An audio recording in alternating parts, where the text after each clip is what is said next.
Bonjour à tous, c'est Pedro. Aujourd'hui on se retrouve pour une nouvelle vidéo. Il y a quelques jours je vous présentais la Giulia Quadrifoglio. Et bien aujourd'hui on est au volant de son grand frère, le Stelvio QV. Le Stelvio c'est un SUV qui est apparu peu de temps après la Giulia en 2017. Il partage également la même plateforme, l'exceptionnel Giorgio qu'on a aujourd'hui sur cette QV aussi. Le Stelvio est commercialisé avec différentes motorisations. On a de l'essence, du diesel, mais aujourd'hui ce qui nous intéresse c'est le V6 biturbo, développement 520 chevaux. Et en plus aujourd'hui on n'est pas dans n'importe quel Quadrifoglio Verde, on est dans la série spéciale Super Sport, limitée à 175 exemplaires. Je vous ferai le petit tour de tout ce qu'il y a de différent par la suite, mais là pour l'instant on va se concentrer sur la partie dynamique. Donc pour ça on se remet non pas en mode dynamique mais en mode race, parce que là on a 4 roues motrices, donc ça change déjà pas mal et c'est beaucoup plus safe qu'avec la Giulia qui a été donc en 100% propulsion. Déjà on a la sonorité du V6 qui est exceptionnelle, on a les suspensions au plus fermes là, et pour autant, bon ça sautille un petit peu mais j'ai l'impression que c'est quand même un poil moins raide que sur la Giulia, contrairement au mode confort qui lui est beaucoup plus raide que sur la Giulia. Toujours un plaisir d'utiliser les palettes, par contre là je les touche avec la clim, elles sont bien fraîches, vraiment les palettes taillé dans la masse comme ça, c'est excellent. Et, oh là là là là. Ça peut être un SUV, franchement, ça déménage. Hein. Sur les specs, ça pousse aussi fort que la Giulia, au niveau des chronos, etc. Mais on sent quand même que c'est un peu plus lourd, ça fait quand même plus de 200 kg de plus, c'est pas rien.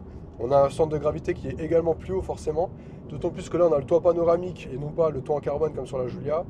Donc ça, même si c'est quelques kilos, en vrai un toit panoramique en verre, ça fait quand même son poids, donc je pense que ça joue quand même un petit peu sur le point de gravité. Alors si l'angle de la caméra change toutes les 2 secondes, c'est normal, c'est juste que j'essaye d'éviter d'avoir le soleil qui tape dedans.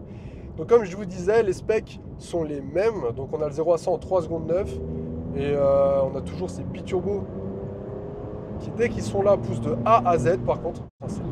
Oh là là, c'est abusé. Ça pousse vraiment jusqu'au bout. C'est l'avantage du biturbo justement, c'est qu'il y en a un qui prend la première plage, l'autre qui prend la deuxième, et du coup on a une poussée quasi constante de A à Z. Et puis on a cette plateforme Giorgio, hein, qui on verra par la suite sur une route un peu plus sinueuse, fait vraiment... Oh là là, les déflagrations derrière. J'ai l'impression qu'il est plus bruyant que la Giulia. Je pense que c'est peut-être la disposition en dessous qui fait qu'on a une autre sonorité. Je sais pas trop, mais en tout cas, ça gueule plus fort. Et c'est toujours aussi appréciable d'entendre ce V6 avec cette sonorité si particulière.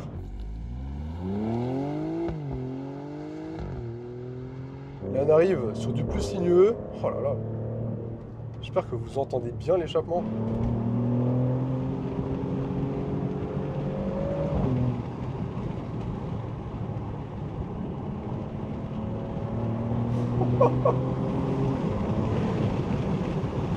Et ouais, cette plateforme Giorgio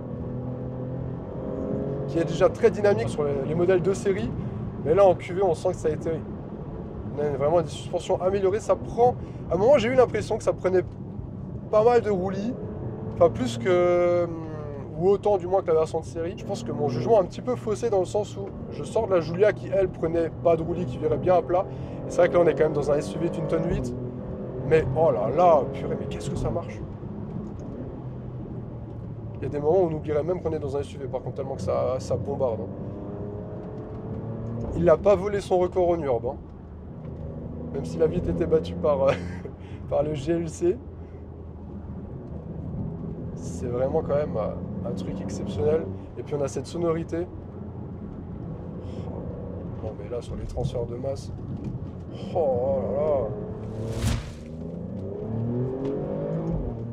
Ah ouais, ça arrache.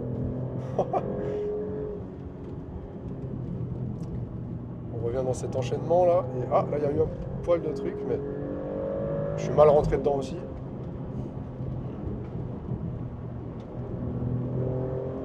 Oh là là, mais oh, et c'est... Quand t'as des petits murets à côté de toi, là tu remarques que ouais, ça va vraiment vite. C'est... Oh là là.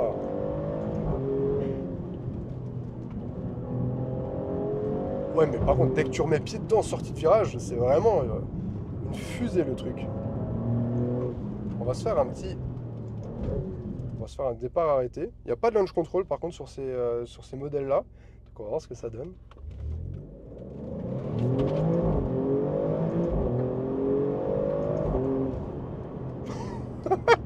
Ok, ok, ouais. Il y a l'arrière qui a un tout petit peu patiné en première, mais genre léger, genre une microseconde. Et après, ça a repris direct du monde du grip. Et après, c'était un TGV quoi. Là, j'ai le siège au plus bas. Je suis quand même relativement haut. C'est pas non plus dérangeant, mais on sent quand même qu'on est sur un gros véhicule, surtout une voiture large en fait. On a vraiment l'impression d'avoir un gros truc.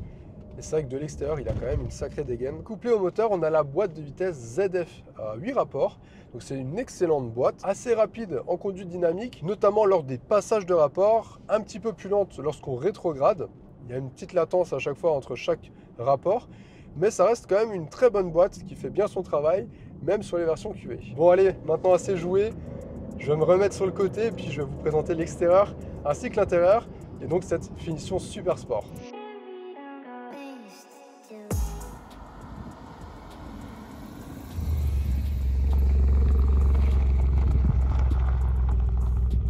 Bon, je viens de m'arrêter, on va laisser reposer le V6 et on va prendre le temps de parler un petit peu de design.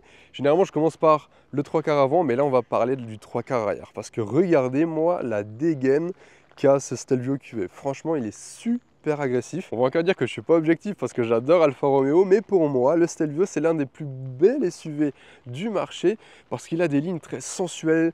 On a vraiment ce charme à l'italienne, notamment ici avec ce rouge, le rouge Etna. Regardez-moi ça. On a vraiment du rouge au soleil qui est sublime. Et moi, je sais pas, là, franchement, en QV, je trouve qu'il est vraiment très agressif. Même si vous allez voir que dans les détails, il est quand même moins bestial que la Giulia QV. Alors, je ne vais pas refaire toute une présentation complète. On va vraiment s'attarder sur les détails spécifiques à la version QV et donc cette série spéciale Super Sport. Sur la face avant, on a déjà un bouclier totalement différent, beaucoup plus agressif, avec ici sur cette série spéciale la calandre en carbone. Regardez-moi ça, c'est vraiment très beau. Sur le Scudetto, ouais bon, mon accent italien il est toujours éclaté, mais franchement, oh là là, regardez-moi ça. Sur cette version QV, on a également un capot qui lui n'est pas en carbone. On a ici de l'aluminium, mais qui est quand même équipé d'extracteurs d'air pour refroidir le moteur. Et comme je vous disais, donc on n'a pas de carbone.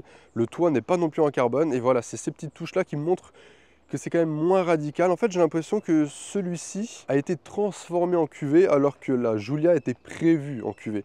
Je ne sais pas si vous voyez ce que je veux dire, parce que, comme dit là, on a un toit panoramique optionnel à 1700 €. Alors peut-être que lorsqu'on ne l'a pas, on a le toit carbone, mais j'ai un doute. On a moins de carbone, pareil, sur le bas de caisse, etc. Vous voyez, il y a quelques petits détails un peu moins sportifs, un peu moins brutal, moins radical que sur la Giulia. Ici, on a du 21 pouces équipé en Pirelli, donc P0, en 255 par 40 à l'avant, 285 par 35 à l'arrière. On a les disques aciers, on n'a pas les disques en carbone céramique, ce qui est 6 pistons à l'avant, 4 pistons à l'arrière. Et vous avez pu le voir que ça pile bien quand même, hein, ça freine fort malgré les Hinton 8. Et donc ces jantes sont en noir, pourquoi? Car sur la finition Super Sprint de base, elle est prévue en full black, c'est pour ça qu'on a les étriers noirs et surtout c'est pour ça qu'on a le quadrifolio verdé avec un fond noir. C'est la première fois en 101 ans que ça arrive. D'ailleurs, est-ce que vous connaissez l'histoire de ce dernier? Ça date de 1923, lorsqu'un pilote de chez Alfa Romeo perd régulièrement ses courses et en a un petit peu marre. Donc il se dit, hop, pourquoi pas peindre un trèfle à 4 feuilles pour se porter chance sur l'aile de sa voiture. Et là, par miracle, eh bien, ce dernier gagne toutes ses courses. Malheureusement, ce dernier est décédé plus tard lors d'une journée d'essai. Il conduisait un véhicule non équipé du trèfle. Il a eu un accident en fait. Alors, est-ce que c'est une coïncidence? Je ne sais pas. Et donc, pour rendre hommage à ce pilote, Alfa Romeo a décidé de mettre le trèfle sur tous leurs véhicules sportifs. Et d'ailleurs, si vous regardez bien, en F1, ils l'avaient aussi. Cette série spéciale a aussi pas mal de carbone. Donc, on a donc, comme je vous ai montré, la partie avant, on a les coques de rétroviseur et à l'arrière, c'est un peu plus discret, mais on en a sur l'échappement en titane. Akrapovic, qui de base est une option à 4 500 €, mais qui est de série sur cette série spéciale. Ça chante bien, même très bien, malgré qu'on soit en 2024 avec un FAP, etc. Franchement, ça gueule bien et j'ai même l'impression que ça gueule plus que sur la Giulia, étrangement, mais ça fait plaisir pour les oreilles. Et donc, je vous ai déjà parlé de cette face arrière, mais oh là là, regardez-moi ça. Quand on est vraiment pile derrière. Il est vraiment mais si agressif. Dites-moi ce que vous en pensez de ce SUV. Mais dans ce rouge là, dans cette configuration noir et rouge, c'est vraiment typiquement sportif et typiquement italien hein, forcément. Et personnellement, je suis un grand fan. Et puis l'avantage de la Giulia et du Stelvio QV, c'est que ça reste quand même des véhicules familiaux, dans le sens où on a quand même un coffre, même s'il n'est pas gigantesque, hein, on a 525 litres, mais ça permet quand même de placer pas mal d'affaires. On peut partir, je pense, en vacances à 4, on a encore un petit peu de place juste en dessous, donc voilà, c'est pas extraordinaire, mais c'est quand même sympa. On peut rabattre les sièges en 40-20-40 à l'aide des petites poignées ici, donc on peut quand même placer pas mal d'affaires. Mais bon, ici, ce qui nous intéresse, c'est pas ce qu'il y a à l'arrière, c'est plutôt ce qu'il y a sous le capot. Donc je vais ouvrir ce dernier. Et donc voilà le V6 biturbo de 2,9 litres 2 cylindrés, V6 à 90 degrés. Pourquoi? Parce qu'en fait, il s'agit du V8 de la California T retravaillé, donc on a enlevé 2 cylindres, on retrouve 520 chevaux, 600 Nm de couple à 2500 tours minute, autant dire que c'est assez tôt, et vraiment de la puissance à en revendre, c'est vraiment impressionnant, mais ça vous l'avez déjà vu. On va rapidement faire un petit tour à l'intérieur, comme pour l'extérieur, je ne vais pas présenter ça en détail, vu que je l'ai déjà fait sur la vidéo du Stelvio classique, mais ici sur cette finition super sport, on a des petits détails spécifiques, donc tous les inserts en carbone sont en noir et rouge mat, donc c'est tressé comme ça, c'est très sympathique. On en retrouve également sur la console centrale ici avec le petit drapeau italien, ça on aime bien. Alors là ça on peut le fermer de base, je vais enlever ma gourde, hop, et regardez-moi ça là, on a vraiment tout en carbone, très sympathique. On en retrouve également ici sur la planche de bord. Mais du carbone, on en a aussi sur le volant ici, avec le quadrifolio verdé. Le démarrage à la façon d'une Ferrari, en plus en rouge, là, ça matche parfaitement bien. Et donc, c'est le volant spécifique de la QV avec du cuir, de l'Alcantara et toujours ces grandes palettes en aluminium qu'on retrouve sur toute la gamme, même sur les diesels. Mais je les trouve toujours si appréciables à utiliser et écouter. On a vraiment le petit clic, c'est très sympathique ça. Il existe des sièges baquets Sparco en carbone optionnels qu'on n'a pas aujourd'hui. Aujourd'hui, on a les sièges confort en cuir perforé, surpiqué rouge et gris. Et comme l'indique l'appui-tête, on est sur la série Super Sport. Et donc, c'est une des 150 ou 175, voilà, je sais pas trop. Il y a à chaque fois des chiffres différents.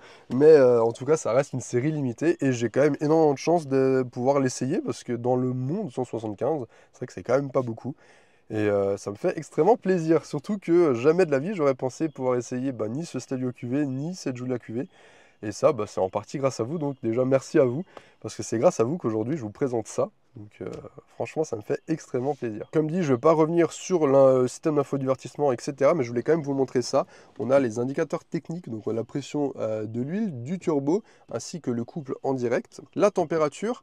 Donc là, on a la température du moteur de la boîte. Et lorsqu'on a les disques carbone céramique, on a la température des disques également. Donc c'est très pratique. Et le drag race, ça c'est rigolo, ça donne des petites stats sur les 0 à 100, etc. Puis on a le fameux DNA avec 4 modes de conduite. Le A, c'est donc le mode éco. Le N, c'est neutral, donc le mode normal, on va dire. D pour dynamique. Le mode sport et le mode race avec le bouton pour les suspensions pilotées, comme je vous ai expliqué au volant. Eh bien écoutez, on arrive sur la fin de cet essai. Si vous avez des questions sur ce bestiau, n'hésitez pas à me les laisser en commentaire, j'y répondrai.